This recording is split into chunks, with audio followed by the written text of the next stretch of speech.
Bonjour à tous et bienvenue dans le 19-20, une heure d'information dont voici les principaux titres. À partir de 19h30, l'édition nationale, le sort de la manifestation parisienne, toujours en suspens. Syndicats et préfectures se sont quittés sur un constat de désaccord. Le gouvernement en appelle une nouvelle fois à la responsabilité de la CGT. Dans l'actualité en Limousin, une petite visite de routine ce matin à l'hôpital pour la première patiente au monde à avoir bénéficié d'une greffe de sternum en céramique. C'était il y a 15 mois à Limoges. Et aujourd'hui, elle se porte très bien. Reportage dans un instant. Les assises de la Haute-Vienne ont livré leur verdict. Le braqueur d'une supérette en novembre 2012 à Limoges, condamné à 8 ans de prison, mais son sort était déjà scellé puisque ce multirécidiviste purgeait déjà une peine de 20 ans de réclusion. Enfin, de la musique, évidemment, dans ce journal. Nous sommes le 21 juin. C'est la fête de la musique et nous y consacrerons une bonne partie de ce journal. On commence donc avec cette bonne nouvelle. Il y a un peu plus d'un an, le 19 mars 2015 précisément, une première mondiale était réalisée au CHU de Limoges. Un sternum en céramique implanté sur une patiente atteinte d'un cancer. Quelques semaines après l'opération, les résultats étaient déjà très encourageants. Comment cette femme d'une cinquantaine d'années se porte-t-elle aujourd'hui? Marie-France Tarot et Denise Delahaye l'ont rencontrée justement tout à l'heure à l'hôpital. Regardez. Encore, aspirez grand. Allez, aspirez encore, respirez tranquille. Examen de routine ce matin au CHU de Limoges pour la première patiente à avoir reçu un sternum en céramique poreuse. Depuis un an, Sylvie Calès se soumet régulièrement à des tests d'effort respiratoire. Les médecins peuvent ainsi s'assurer que l'implant qui a remplacé le sternum de la malade sur lequel une tumeur s'était développée ne perturbe en aucune façon la santé de leur patiente. Au départ, c'est sûr que c'était un corps étranger pour moi, parce que quand je voulais faire certains efforts, il me rappelait à l'ordre, disons. Donc maintenant, j'ai appris à faire les affaires doucement, tranquillement, donc je ne le sens pas. Sylvie Calès dit avoir repris un quotidien normal. Le ménage, les courses et la conduite, ceinture attachée. Vous conduisez, vous mettez bien la ceinture, hein? Oui, ça j'en mets toujours. D'accord, ok, très bien. C'est important, ça va. La céramique poreuse est utilisée depuis une quinzaine d'années en chirurgie. Le sternum, conçu par la société Limougeot Dicéram, à la fois léger et solide, présente des avantages d'intégration osseuse. L'os va s'incruster dedans et va donc stabiliser et va refaire in fine, alors on ne sait pas trop si un an et demi, la totalité du sternum qui va s'ossifier. Après Sylvie Calès, 3 autres patients ont reçu un sternum en céramique. Un autre malade sera opéré prochainement au CHU de Limoges. Une étude est menée sur l'ensemble de ces cas. Si elle est concluante, la pose de sternum en céramique poreuse sera étendue à d'autres CHU d'ici 2017. Toujours dans le domaine de la santé, mais cette fois-ci beaucoup moins réjouissant. Nous vous l'annoncions dès ce matin sur notre site internet. Le CHU devrait annoncer dans les prochains jours la fin des transplantations cardiaques. Xavier Riboulet, bonsoir. Bonsoir. On peut dire que c'est un vrai coup dur pour le CHU de Limoges? Effectivement, oui, parce que les transplantations cardiaques, eh bien, c'est une vitrine pour un hôpital. Alors, même si l'ARS, l'Agence régionale de santé, ni le CHU ne commentent cette annonce, selon nos informations, vendredi, à l'occasion d'une commission spécialisée qui se tiendra à Limoges, les représentants des corps constitués devraient valider la fin des transplantations cardiaques 3 mois après les avoir suspendues. Rappel de l'histoire, en avril dernier, un taux anormalement élevé de décès de patients ayant subi une transplantation cardiaque amène l'établissement et les autorités compétentes à suspendre l'activité pour apporter des réponses et tenter de comprendre. Une enquête est diligentée, menée par des médecins de Bordeaux, membres de la Société française de chirurgie thoracique et cardiovasculaire. Aujourd'hui,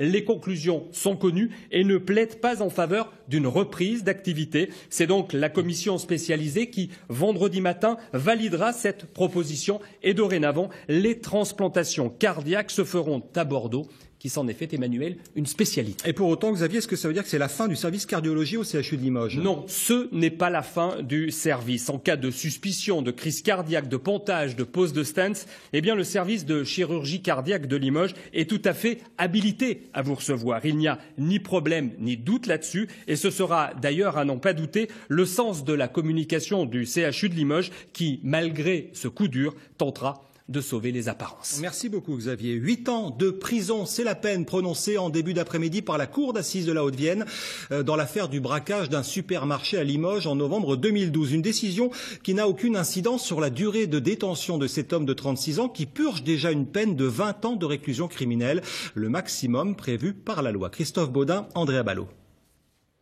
De nouvelles années de prison, 8. Un chiffre qui ne signifie rien pour l'homme de 36 ans dans le box des accusés. Multirécidiviste, il est en détention pour 20 ans. Cette nouvelle peine se confond avec les précédentes. L'avocat général dira de lui que c'est un braqueur à l'ancienne avec ses codes, on ne balance pas, on ne se plaint pas.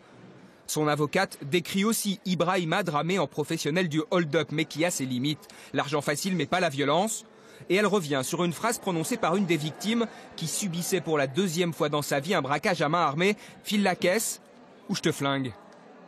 C'est effectivement une phrase qui a marqué l'esprit des jurés hier, sur laquelle j'ai souhaité revenir parce que la partie civile, lorsqu'elle a été entendue en 2012 puis en 2014, n'avait jamais fait état de cette phrase-là et qu'à la lecture des pièces de la procédure, il est établi que cette phrase a été entendue lorsqu'elle a été braquée pour la première fois et sous le coup de l'émotion. Effectivement, je pense qu'il est possible que la partie civile ait confondu cette phrase-là. Il ne l'a pas prononcée.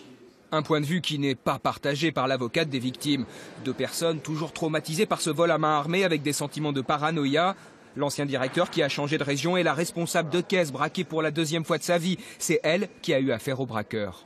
Moi, je ne pense pas qu'elle ait confondu, puisqu'elle-même à la barre, dans un moment quand même solennel, l'a répété. Mais effectivement, personne ne saura jamais. Chacun campant sur ses positions. Aujourd'hui, c'est plus tellement ça, une fois que la justice est passée, qui compte, puisque les faits ont été reconnus, ont été sanctionnés. Les 2 victimes veulent désormais laisser cette affaire derrière eux. Le braqueur devra lui décider en prison s'il choisit cette fois enfin de changer de vie. La police vient de dévoiler une partie de l'identité du corps retrouvé dans la Vienne samedi dernier à hauteur du pont Saint-Martial à Limoges. Il s'agit d'un Limougeois âgé de 82 ans. Une enquête est toujours en cours pour déterminer les causes de sa noyade. Autre enquête, celle sur l'incendie qui a entièrement détruit un hangar de l'aéroclub de Blanzac dans la nuit de samedi à dimanche dernier. Enquête confiée à la gendarmerie de Bellac qui va devoir déterminer les causes du sinistre. Incendie accidentel ou volontaire, la question en tout cas semble se poser, sachant qu'une pétition circule pour dénoncer les nuisances de l'aérodrome. Le point sur cette affaire avec Denis Thibaudeau et Mathieu Desgremont. C'est cette déclaration d'un des membres de l'aéroclub qui a attisé les tensions avec certains riverains après l'incendie de samedi soir. Une pétition, on ne sait pas qui, on voudrait bien savoir qui, de façon à voir éventuellement les gens. Et on évite à tout prix, par le tour de piste, de passer au-dessus de chez eux, si ça les gêne. Mais enfin, c'est le seul endroit en France où on ne peut pas faire de l'avion passer 7h30. Théoriquement, la réglementation aérienne, c'est lever du soleil, coucher du soleil. L'initiatrice de cette pétition habite à quelques encablures de l'aéroclub et justifie cette initiative par les nuisances sonores qu'elle affirme subir de ses voisins. L'activité de l'aérodrome nous perturbe au niveau du tourisme, surtout, parce que les gens, quand il y a vraiment beaucoup de passages d'avions, vraiment beaucoup de nuisances, ils s'en vont. Les gens s'en vont. L'année dernière, pour vous dire, des soirs où on a voulu aller prendre un barbecue avec les camping-caristes, c'est toutes les 5 minutes, 19h, 19h05, 19h10, et toute la soirée. Donc c'est vraiment invivable. Depuis, la préfecture a répondu à cette pétition en réglementant les heures d'activité du petit aérodrome. Une décision qui devrait diminuer les tensions avec les riverains, même si les relations restent tendues. Une fois que toutes les affaires seront terminées, s'il respecte son plan de vol, c'est chacun chez soi, et les horaires, et si tout le monde respecte ça, après il n'y aura aucun dialogue possible. On a déjà essayé, le dialogue n'est pas possible. L'enquête diligentée par les gendarmes de Bellac n'a toujours pas déterminé les causes de l'incendie, volontaire ou pas. Allez, on passe maintenant à l'actualité musicale et forcément un 21 juin, ce n'est pas ce qui manque. La fête de la musique a déjà commencé un peu partout en Limousin. On retrouve tout de suite Gaëlle Daragos en direct du Champ de Juillet à Limoges. Bonsoir Gaëlle, alors quel est le programme pour ce soir ? Eh oui Emmanuel, au programme pas moins de 10 artistes de la scène pop française, mais là on vient juste de commencer avec 2 DJ, Keaz et Sohan, ils sont là pour ambiancer, pour faire démarrer la soirée. Ensuite on va retrouver June, Makassi ou Likesberry. C'est peut-être des noms qui ne vous disent pas grand chose, mais ils sont très connus chez les plus jeunes. D'ailleurs on attend ici près de 10 000 personnes au Champ de Juillet, et la bonne nouvelle c'est qu'il va faire beau et très chaud. C'est idéal Emmanuel pour faire la fête. Merci beaucoup Gaël, bonne soirée, on vous retrouve tout à l'heure. Autre ambiance peut-être un peu plus engagée pour cette fête de la musique, on file cette fois-ci à Saint-Junien où le chanteur creusois Vlad se produit à partir de 22h place Lénine. Viviane Dofou-Edos et Marine Nadal ont assisté tout à l'heure aux préparatifs. L'esprit révolutionnaire flotte encore sur la place Lénine. L'artiste Vlad y veille. Pour lui, gratter sa basse ici, à Saint-Junien, en ce jour de fête, donne une autre résonance à ses textes engagés. En tant que dictateur du Vladkistan, je suis très fier de jouer sur cette place Lénine. On parle beaucoup des dictateurs de droite, mais les dictateurs de gauche ont leur importance. Et un jour, j'espère que je pourrai jouer sur la place Tito. Mais déjà, jouer sur la place Lénine, c'est quelque chose d'important pour un dictateur comme moi. Les enfants sont de droite, pas la peine de débattre. Les enfants sont fascistes, apprentis terroristes. Tes enfants sont de l'autodérision, toujours. Le record en a fait sa marque de fabrique. Avec ironie donc, il défend les droits des enfants, des femmes et des travailleurs. Et cette année, son répertoire fait écho à l'actualité. Ce qui résonne surtout, en fait, c'est le parti pris de la liberté d'expression et de la dérision, en fait. Qu'on puisse rigoler de tous les sujets. Ça résonne avec les attentats de Charlie Hebdo, ça résonne avec les mouvements sociaux et les manifestations, ça résonne avec tout ce qui se passe en ce moment, ouais, évidemment. Dès 22h, le Creusois va jouer le plus gros concert. En interprétant 13 de ses titres, il va chercher avant tout à alerter les spectateurs venus célébrer la musique avec lui. T'apprends à lire à nos enfants, admettons que ce soit important, le résultat est consternant, ils seront si cons que leurs parents... Voilà, et on referme cette page musicale avec notre question d'actualité. Pour vous, la fête de la musique est-elle un événement culturel incontournable? On attend vos réponses sur notre site internet limousin.france3.fr et on reparlera de la fête de la musique tout à l'heure dans la deuxième partie de ce journal. Autre événement particulièrement apprécié dans notre région, le festival Danse et musique du monde de Confolens en Charente-Limousine. La 59e édition aura lieu du 10 au 15 août prochain. C'est l'un des plus anciens festivals de France. Il fait désormais partie de l'histoire de cette ville et se transmet de génération en génération. Vous voyez le reportage de Jérôme Deboeuf et Christophe Guinaud. Des dessins d'enfants d'école pour illustrer l'édition 2016. Un festival coloré avec, comme chaque année, une dizaine de nations. Difficile même pour les plus petits de passer à côté de ce rendez-vous. Je pense que par le biais de leurs parents, ils en ont entendu parler, ils ont pu le fréquenter peut-être probablement l'année dernière. Nous, on s'est plus basé sur l'aspect très coloré des costumes, l'aspect des différentes cultures qui peuvent arriver sur le festival. Et c'est plus cet aspect-là qu'ils ont retenu, l'aspect très coloré, très festif. Les dessins des écoles. Ça va prendre pas mal de place, donc il faut qu'on organise ça maintenant. Pour maintenir à flot ce festival, l'association ne s'est jamais arrêtée depuis 1957. Tous les étés, le public, les habitants peuvent côtoyer de près ces danseurs venus quelquefois de pays très lointains. Si depuis les années 60 et 70, le cadre n'a pas changé, le festival est lui monté en gamme avec sur scène du très haut niveau, le tout chorégraphié et organisé par 350 bénévoles. Il y a toujours beaucoup d'envie, mais il y a aussi maintenant les jeunes. C'est plus difficile avec les jeunes puisque l'été souvent ils travaillent. Donc c'est un peu plus compliqué de les mobiliser. Néanmoins, on a un très beau vivier de bénévoles à Confolens.